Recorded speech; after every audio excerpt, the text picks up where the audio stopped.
सुंदर असा वडीला आपला रंग आलेला आहे बघा. पाहताच खायची इच्छा होईल.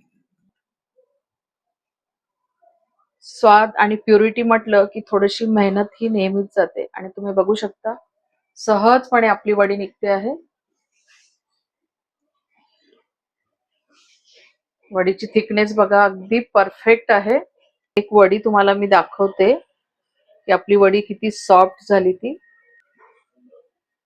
तुम्ही बघू शकता तोंडात टाकताच ही वडी विरघळते. अगदी पेढ्याचा फील येतो ही वडी खाताना. क्रीमी आणि तोंडात विरघळणारी वडी. मला ना याला वडीपेक्षा बर्फीच म्हणावीशी वाटते. म्हणजे बर्फी कशी तोंडात टाकता क्षणीच अशी एकदम माउथ अँड मेल्ट. ज्यांच्या तोंडात दाटतं नसतील ना ते सुद्धा सहज खाऊ शकतात ह्या वड्या. अगदी एक नंबर क्वालिटी स्वीट तयार होतं हे. मार्केटमध्ये हजारो रुपये देऊन सुद्धा ही क्वालिटी मिळणार नाही, इतक्या जबरदस्त ह्या वड्या तयार होतात. करायला अगदी सोपे आहे. झटपट होतात असं म्हणणार नाही, पण मिनिटात तयार होतात.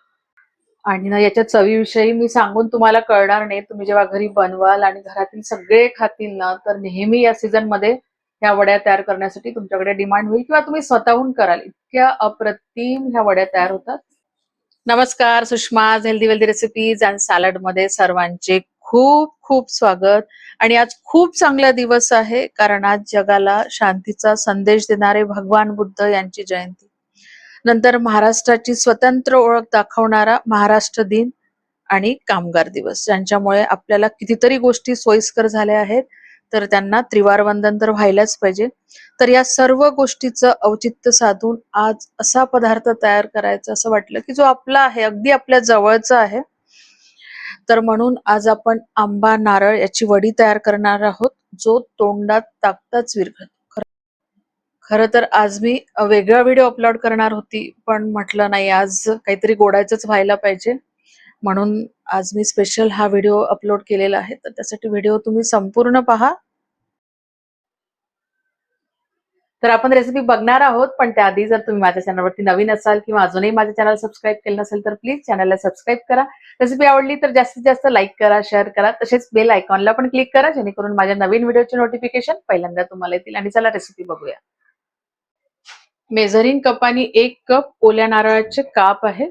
त्याच्या पाठीमागचे सालं काढून घेतलेले. जनरली 1 नारळ घेतलं ना तर 1 कप काप थोडे जास्त निघू शकतात. ते मिक्सरच्या भांड्यामध्ये टाकून घेऊ. 6 टेबलस्पून साखर आहे किंवा मेजरिंग कपानी पाव कप, थोडी जास्त असेल पाव कपापेक्षा. मेजरिंग कपानी अर्धा कप गार दूध आहे, ते टाकून घेऊ.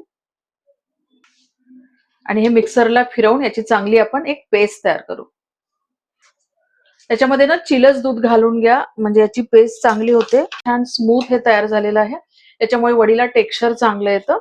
आता हे आजूबाजूचं सगळं जमा करून घेऊ आपण. वडी तयार करण्यासाठी ना एखादं पसरस भांड घेऊन घ्या, म्हणजे तवा, पॅन किंवा तुम्ही कढई घेऊ शकता. तर मी अगदी 1 चमचा तूप घालून घेतलेलं, म्हणजे बुडाला लागू नये म्हणून. आता मिक्सरच्या भांड्यामधून हे डायरेक्टच त्याच्यामध्ये टाकून घ्यायचं, म्हणजे इकडे तिकडे भांडे भरवायची गरज नाही.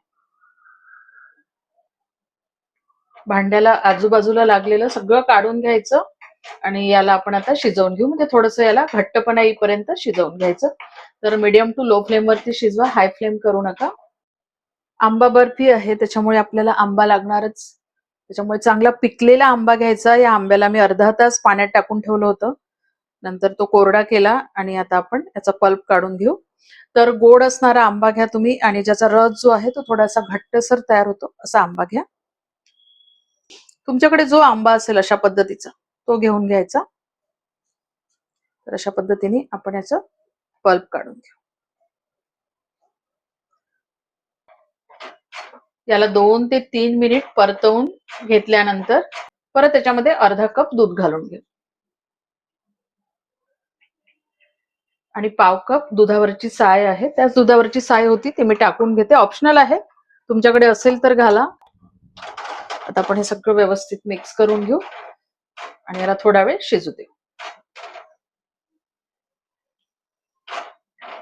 आता मी थोडीशी गॅसची फ्लेम वाढवून दिली आहे, कारण हे पातळ झालं, त्याच्यामुळे आपलं लवकर घट्ट व्हायला पाहिजे. साखरेचं प्रमाण ना तुम्ही थोडंसं वाढवू शकता. इथे गॅसची फ्लेम ना कमी अधिक करत जायची तुमच्या सोयीनुसार, पण सारखं फिरवत राहायचं. हे बघा ते हळूहळू घट्ट होत चाललेलं सुरुवातीचं मिश्रण आणि आताच ते जे काठाला लागलेलं असतं ना ते चमच्याच्या साहाय्याने काढत जायचं आणि त्याच्यामध्ये टाकून घ्यायचं. ही 2 केशराच्या काड्या घालून घेतल्या. केशराच्या काड्या टाकल्यामुळे त्याचा स्वाद पण वाढेल आणि थोडासा रंग पण त्याचा चांगला येईल. म्हणून या स्टेजला घालून घ्यायचं म्हणजे त्याचा रंग त्याच्यामध्ये उतरतो. जो आंबा कापला होता ना तर त्याचा गर बघा हा पाऊण कप गर झालेला आहे. ज्या मिक्सरच्या भांड्यामध्ये आपण नारळ फिरवून घेतलं होतं ना तर त्याच्याच मध्ये मी याचा रस करून घेते किंवा याचा पल्प तयार करते. तुम्ही इतर कामं जरी करत असाल ना तर मध्ये मध्ये याला फिरवत राहायचं, असंच सोडायचं नाही. तुम्ही बघू शकता आता हे परत घट्ट झालेलं आहे. त्याला 5 ते 7 मिनिट झालेले आहे असं शिजवून. आणि आता आपण त्याच्यामध्ये हा आंब्याचा पल्प टाकून देऊ. तर सगळा लागलेला काढून घ्यायचा आणि पूर्ण पल्प त्याच्यामध्ये टाकून द्यायचा. आता आपण हे सगळं मिक्स करून घेऊ. आणि तुम्ही बघू शकता आंबा आपला चांगला पिकला होता आणि आंब्याचा रंग पण खूप छान होता आणि घट्ट आंबा होता. त्याच्यामुळे त्या मिश्रणाला किती सुंदर कलर आला. हे अगदी म्हणजे जो आंब्याचा पिवळा कलर असतो ना तो कलर याला आलेला आहे. आणि आता आपल्याला याला चांगलं शिजवून घ्यायचं आहे घट्ट होईपर्यंत. तोपर्यंत काय करायचं ना, ज्याच्यात आपल्याला वडी टाकायची आहे त्या ताटाला मी थोडंसं तूप लावून घेते. तर तुम्ही बघू शकता आपलं हे छान घट्ट होत चाललेलं आहे. त्याचा एक गोळा तयार होईपर्यंत हे मिश्रण मी शिजवून घेणार आहे. तुम्ही बघा कुठेही लागलेलं नाही आहे आपलं, कारण मी मंद आचेवरती हे करून घेत आहे आणि सारखं याला फिरवत आहे. परत आपण चेक करूया. अप्रतिम सुगंध येतो आहे. बघा संपूर्ण आपली पॅन सोडली आहे या मिश्रणाने आणि आपला गोळा बनते का ते बघू. थोडंसं सारण घ्यायचं, थोडं थंड होऊ द्या तेव्हा त्याचा गोळा बनेल. आणि बघू शकता तुम्ही मस्त अशी गोळी बनते आहे याची. म्हणजे आपलं हे सारण आता परफेक्ट झालं आहे वडीसाठी. आपण इथे गॅस बंद करून देऊ आणि जे ताट तयार करून ठेवलं आहे ना त्याच्यावरती हे मिश्रण टाकून घ्या. अगदी 1 ते 2 थेंब मी तूप लावून घेतलं या ताटाला. सगळं आपण हे मिश्रण याच्यावरती टाकून घेऊ आणि ही वडी थापून घेऊ. सगळीकडे सारखं सारण यायला पाहिजे अशाने. आपली वडी किती छान थापल्या जात आहे. त्या चमच्याने व्यवस्थित थापल्या जात नव्हती म्हणून मग मी हा चमचा घेऊन घेतला. त्याच्यावरती हलकासा पिस्त्याचा चुरा भुरभुरते म्हणजे दिसायला छान दिसतं. आणि हे हलक्या हाताने मी प्रेस करते म्हणजे त्याला ते चिपकून जाईल. बघा छान दिसत आहे ना कॉम्बिनेशन. आणि याला ना थोडंसं आपण थंड होऊ देऊ, खूप गार नाही होऊ द्यायचं. थोडंसं गरम असतानाच ना याच्या वड्या पाडून घ्यायच्या. आता याचं टेम्परेचर थोडं कमी झालेलं आहे, आपण वड्या पाडून घेऊ. तर वड्या तुम्ही तुमच्या आवडीनुसार कुठला शेप पाहिजे आहे तशा पद्धतीने पाडून घ्या. हलकीशी आउटलाईन करून घ्यायची.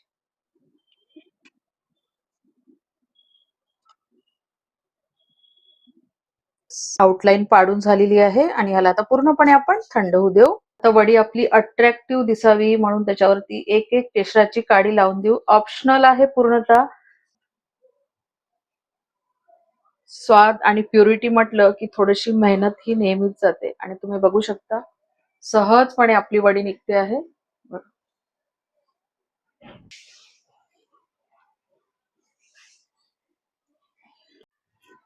एक वडी तुम्हाला मी दाखवते की आपली वडी किती सॉफ्ट झाली ती.